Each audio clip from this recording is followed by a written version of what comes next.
Tonight's presentation of radio's outstanding theater of thrills, Suspense.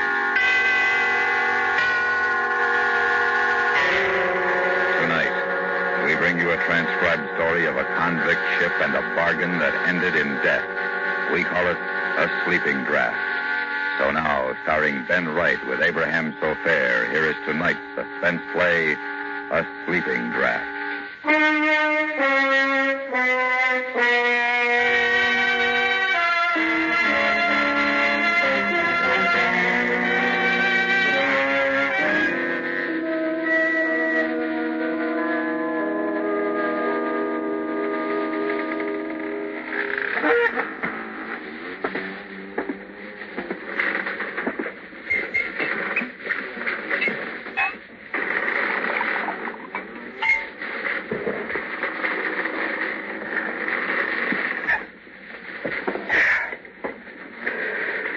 That helps.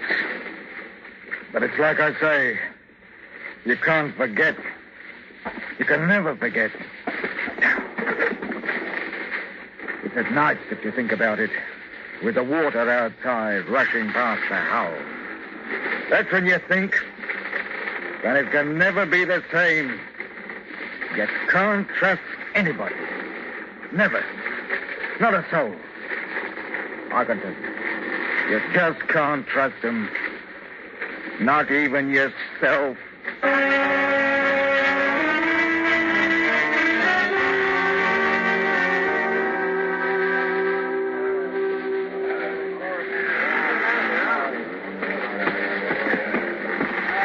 What is it, mister? Mr. Finch says he's ready to board, sir. Oh, he is, eh? All right, I'm not stepping in.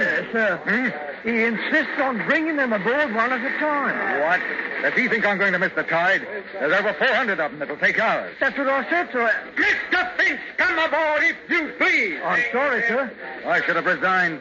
Stinking, filthy, poor devil cargo. Everything all right, cockalorum, Captain? No, everything is not high cockalorum. What in blazes do you mean ordering my mate about? Oh, no offense intended, none taken, I hope. I want those scurvy wretches aboard now. All of them. Put them below and we'll weigh anchor. One at a time, sir. One at a time. We got to search them, you know. Why didn't you do that before you took them out of jail? Oh, you'll be surprised what those swine can pick up between jail and the docks. We got to search them one at a time. Oh, they're murdering devils, every last one of them, and that's a fact. The convicts came aboard one by one. I watched them. They were going from London to a land they'd never seen. A colony had bought them. Australia. 400. The sweepings and scrapings sorted out from the muck of the jail, with Finch in charge of them. I've carried dirty cargoes. Dyewood, for instance, crawling with scorpions and spiders, not to mention snakes. Then there's cattle. But this, weeks and months at sea with a human cargo would as soon cut your throat as spit. What made it worse was I felt sorry for the poor beggars. I watched them come aboard until there were two left. Name? Will. Search him. Hey, take your bleeding hands off me. I ain't got nothing. They just told me last night. Shut your jaw. That's enough, Finch. I won't have the cat used on my ship. I got enough of it where they're going. Oh, you are a trusting soul, you are, Captain. How'd you like that between your ribs, Captain? Touch of the cat's a lot better than letting this swine bring a knife aboard, eh? Take him below. I don't know how they do it. Help me, I don't know. You got to watch him for them, now. Next. Right. Oh, here's a terror. Look at the size of them, eh? Dangerous swine. 3 murders in Australia. Escaped. He's in for it when he gets back. Name? Abbey. Jonathan Abbey. Abbey. Well, a gentleman in chains. I am sorry, your worship. Forgive us for daring to lay hands on your highness. I'm sure as how you've been wrongly accused. That's enough, Finch. Search him, take him below. I want Mr. Jonathan Abbey shackled. He's a prize, he is. We mustn't let anything happen to him.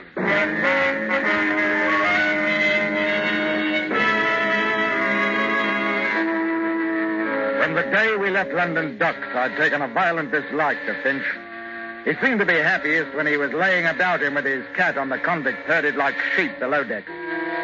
He kept them quiet enough, but one night I decided to have it out with him in the cabin. I made it strong, I can tell you, so that even he could understand what I meant. You all finished, Captain? All right. Now you hear me out.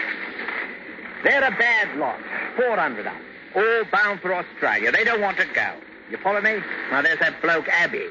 Soon as we touch Sydney, the game's up for him. They'll hang him, sure. That doesn't mean that you have the right to make life even worse for him here. No.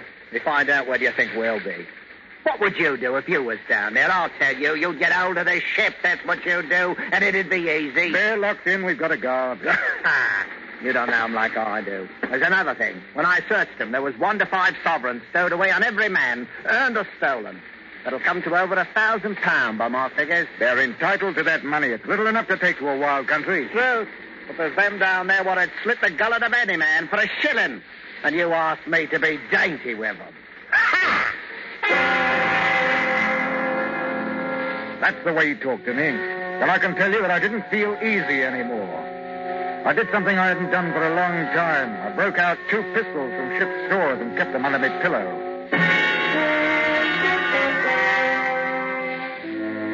It was when we got round the Horn that the first convict died from scurvy. We had to put him over the side, of course, and there was a lot of grousing. I went down to the hold with Finch. It was hot and stinking. Now, you let me talk to him, Captain. I'll put it to right. You tell him it couldn't be helped. Don't you mind. I'll tell him. Oi! Here comes old bloody pot. Hey, Finch! Did you steal the clothes off the poor beggar's back before you threw him in? Men! We ain't men, dearie. We're dogs, or haven't you heard? Why didn't you wait to bury poor old Smithy in the ground instead of tucking him in the sea? All right. We got another 2 or 3 weeks before we reach land, and I'll make a bargain with you. The next one what dies, now that it's getting nice and hot, I'll just leave him down here. You can take care of him and mourn him till we get to Australia. How's that? £5 you don't keep him for 3 days. That's all bloody pot. Always a nose for business. And if you ain't satisfied with that, I'll see that the hatch is closed down tight for the rest of the voyage. And you can boil for all of me.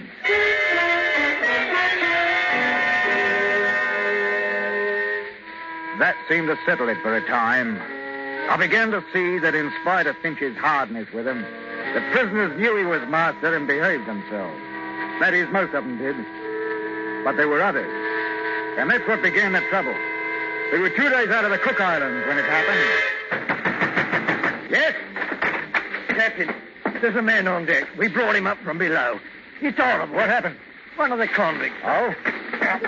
What? Yes, sir.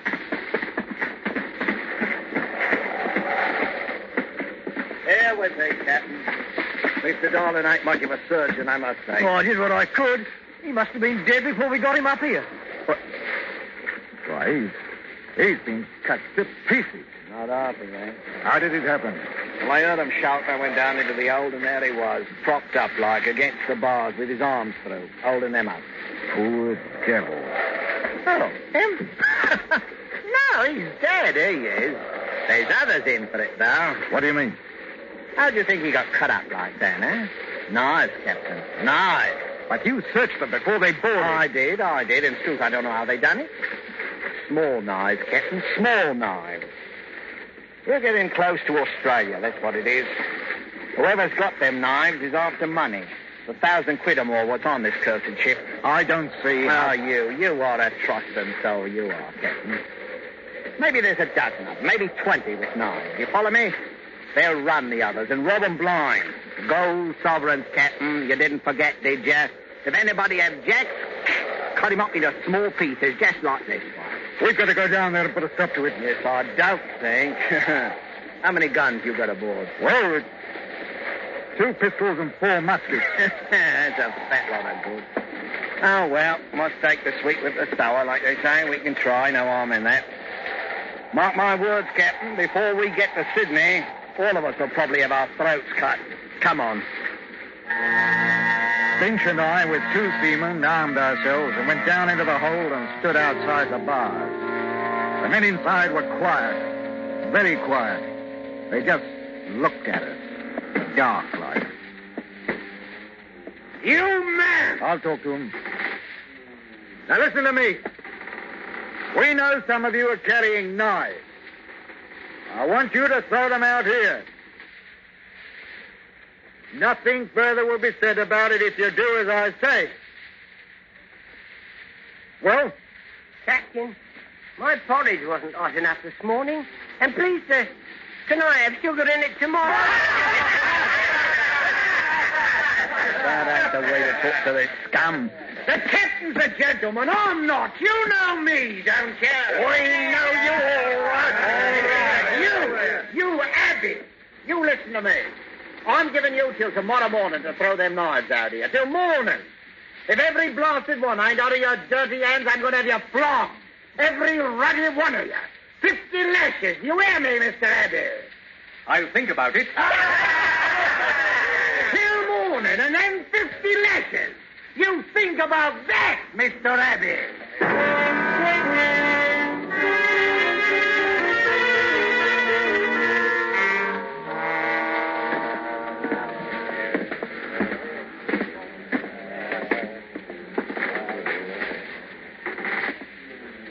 Good morning, Captain dear, and Mr. Finch. You filthy scum. Where's them knives? Well, they'll do the most good. All right. I've given you a chance. I'll play fair now. Mr. Finch, sir, may I have a word with you? Ah, come to your senses, then, yeah? Stand closer to the bars, cause what I got to say, I got to whisper. Well, what is it? What is it? It goes like this.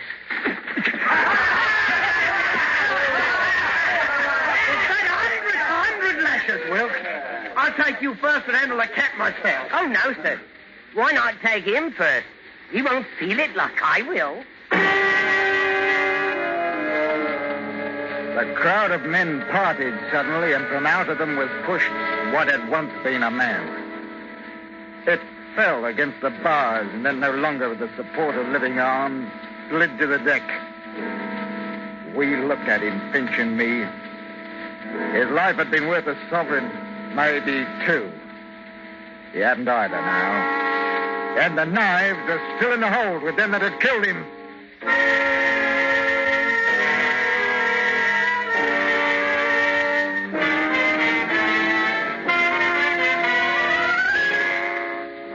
You are listening to A Sleeping Draft, tonight's presentation on radio's outstanding theater of thrills, Suspense.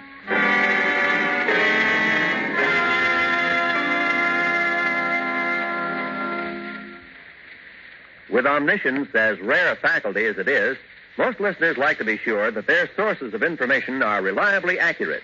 And that, in a nutshell, explains why so many listeners make it a point to learn what is happening in the world from members of the CBS News staff. Keep tuned to CBS Radio throughout the day and evening, and you'll keep in the know on local, domestic, and international affairs. And now we bring back to our Hollywood soundstage Mr. Ben Wright and Mr. Abraham Sofair, starring in tonight's production, A Sleeping Draft, a tale well calculated to keep you in suspense.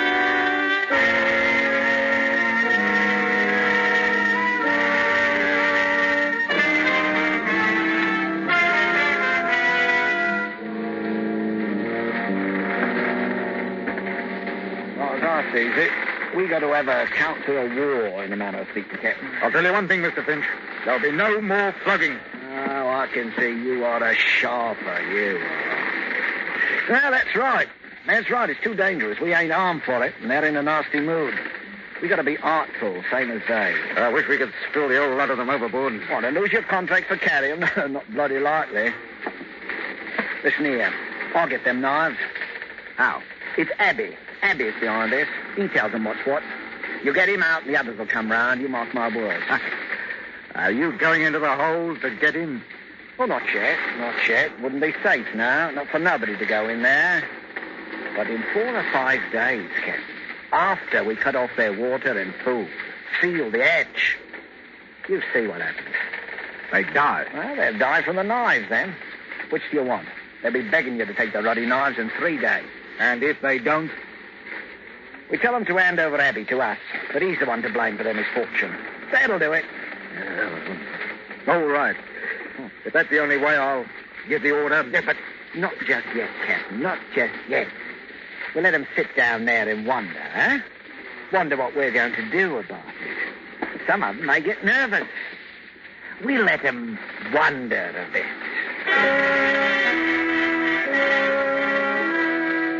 I didn't see Finch the rest of the day. The barometer had fallen suddenly, and with it came a storm.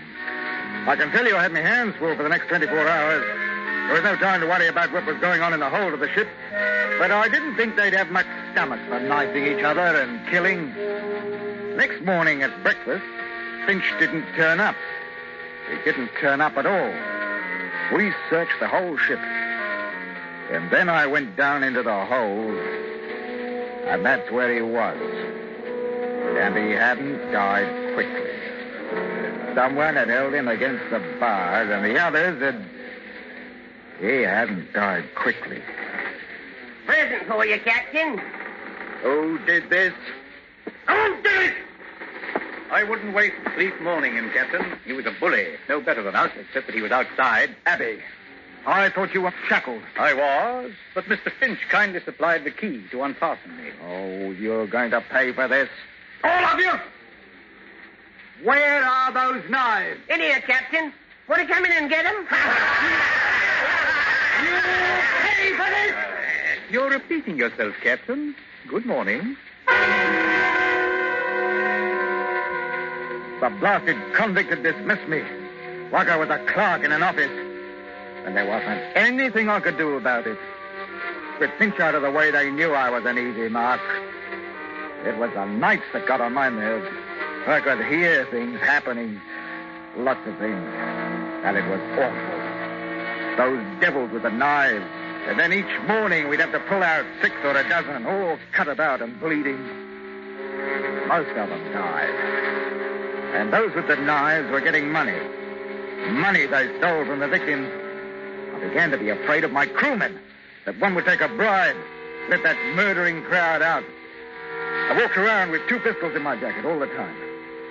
And then late, one afternoon, something very bad happened. I was standing by the wheel. Captain! Captain! Here, Bosun. He got out, sir. Got out, Who? The big one, Abby. Two of us were standing guard. We heard a scream. It was Abby. He'd been stabbed. Benson opened the grill to get him, and Abby bashed him on the head and bolted. What about the others? I got the grill closed in time. It's tight enough. He must be somewhere on the ship, sir. Unless he went overboard. Not that one. He's up to mischief. Take one of my pistols, mister. Aye, sir. Pass out the muskets. I want every inch of this ship searched. If he puts up a fight, shoot him. You hear me? Shoot him.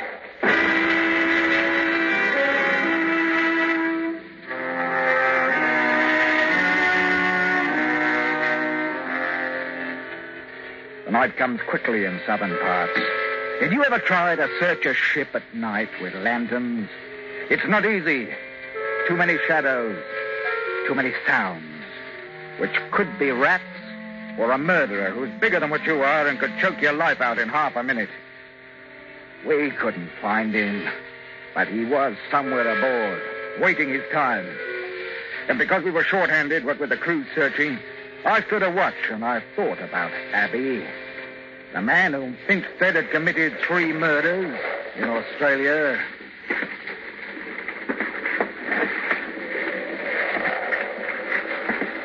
Don't turn around, Captain.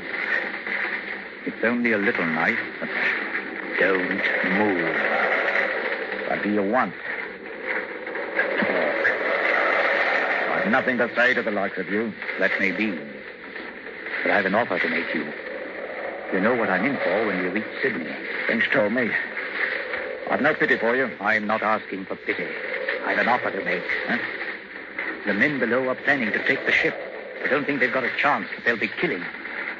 Those that have got the knives have got the money, too. It's £1,200. I'm aware of that, mister. I can get the knives for you. Uh-huh. All I want is a chance to get away before the ship docks. How do I know it isn't a trick? Turn around, Captain. Here, my knife. Will that convince you? You must have a pistol. You can shoot me if you want.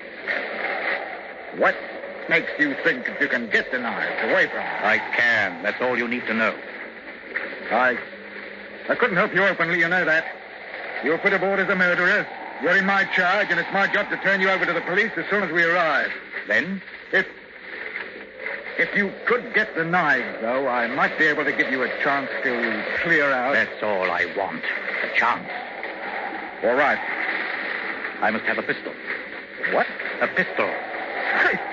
You take me for a fool? No. It's the only way to get the knives. Yes, I'll give you this pistol and you shoot me down. Not likely. If I'd wanted to do that, Captain, I'd have cut your throat 2 minutes ago. Yeah. But you're a murderer. I know. No, you can't have it. It's either them or your ship, and probably your life. Well? You talk like a gentleman, but suppose you want my pistol so that you can free them. You just have to trust me, as I trust you, to give me a chance to get away. Take it. Yes. What about the guards below? They'll shoot. I'll take you down. I'll say I caught you. How do I get out again when I've got the knives? Send word that you want to see me. All right. Captain, I'm trusting you now. I want that chance to get away. We'll talk about that if you get the knives. I'll take you below now and come back tomorrow.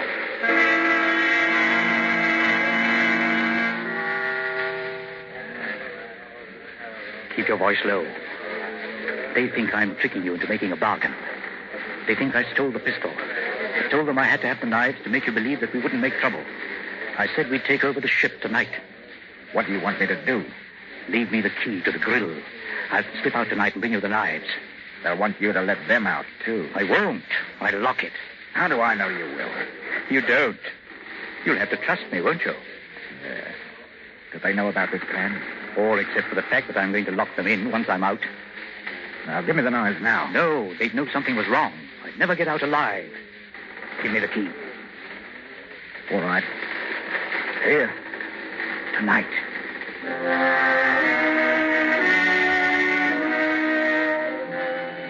I waited. And I can tell you I didn't like it. The wind came up a bit, and I knew that before sunrise we'd be in Sydney. That is, if I could trust a murderer. At 10 o'clock that night, there was a tap on my cabin door. One of your crew nearly caught me coming down here. I've kept my side of the bargain. Oh, you needn't worry. The knives are all there. Here's your pistol. No. You may need it. Oh, thanks. Now, how do I get away? We'll be in port in about 6 hours if the wind holds. You stay aft in the longboat. Mm-hmm. When you hear the anchor go, drop over the side and swim for it. Very well. I'll try to anchor as close to land as possible before I take her in. If I can land without being seen, I've got some friends who'll hide me. Yes, well, I don't want to know about it. Just remember, when the anchor's let go, that's your signal. Thank you, Captain. I trust you. I'd like to shake hands with you. I took the hand of the murderer, and we shook hands like old friends. And then he was gone.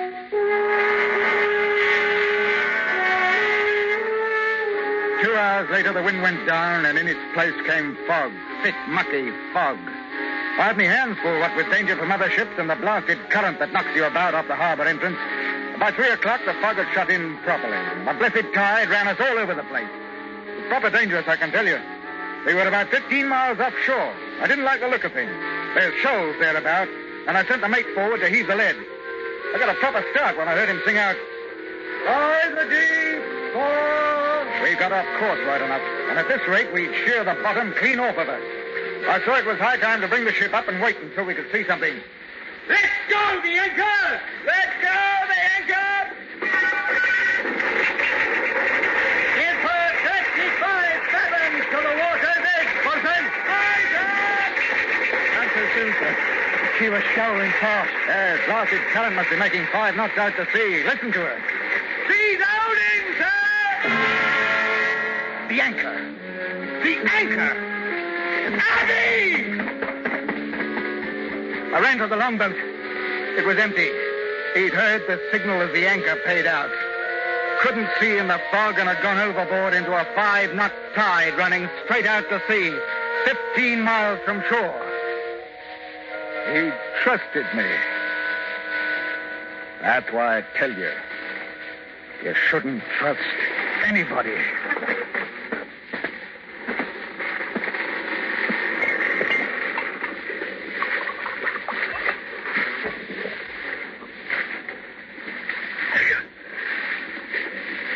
Sometimes it's hard sleeping at night. When you hear the water outside, you think. That's when it's hard to sleep.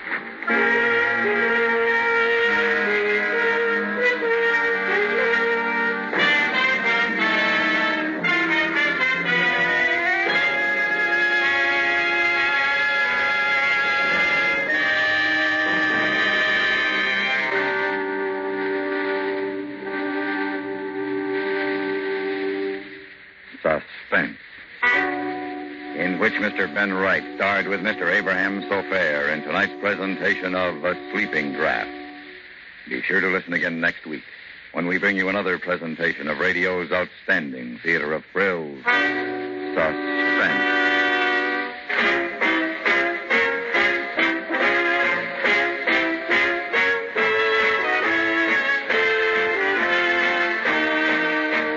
Suspense is transcribed in Hollywood by Anthony Ellis. Tonight's story was written by Weston Martyr and adapted for radio by Mr. Ellis. The music was composed by Rene Garrigank and conducted by Wilbur Hatch. Featured in the cast were Abraham Sofair, Eric Snowden, Hans Conried, Charlie Lung, Stan Jones, and Raymond Lawrence. Got money to burn? Well, neither has Uncle Sam. The nation cannot afford to let precious timber go up in smoke. As an American, you cannot afford to let a carelessly tossed cigarette start a forest fire that may cost millions of dollars and may even cost human life. Help keep our forest lands green and growing. Stay tuned now for 5 minutes of CBS News, to be followed on most of these same stations by My Son Jeep.